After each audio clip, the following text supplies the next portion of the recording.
Hello ছোট বন্ধুরা, তোমরা কেমন আছো সবাই? আশা করি সবাই খুব ভালো আছো। আজকে আমরা মুরগির গল্প শুনবো। চলো তাহলে শুরু করি।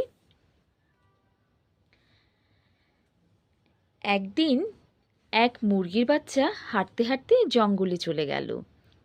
জঙ্গলে তার মাথার উপর একটি ওক গাছের ফল পড়ল। বেচারা মুরগির বাচ্চা বলল, আমার মাথায় আকাশ ভেঙে পড়ল, আমি যাই রাজাকে খবরটা দিয়ে আসি। এই বলে সে হাঁটতে শুরু করলো। পথে তার সাথে দেখা হলো এক হাঁসের ছানার সাথে। এই হলো সেই লাল হাঁসের ছানা। হাঁস মুরগিকে জিজ্ঞেস করলো, তুমি কোথায় যাচ্ছ? তখন মুরগি উত্তর দিল,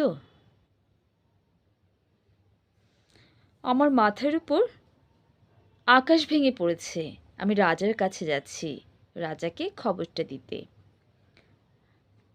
তখন আবার হাঁস বলল, চলো তাহলে তোমার সাথে আমিও যাব। ঠিক আছে চলো।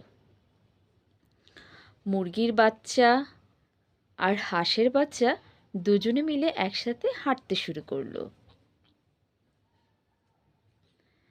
পথে যেতে যেতে তাদের সাথে দেখা হলো এক টার্কির।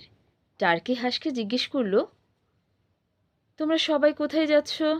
হাঁস উত্তর দিল, ও বেচারা মুরগির বাচ্চার মাথার উপর আকাশ ভেঙে পড়েছে, আমরা যাচ্ছি রাজাকে খবরটা দিতে।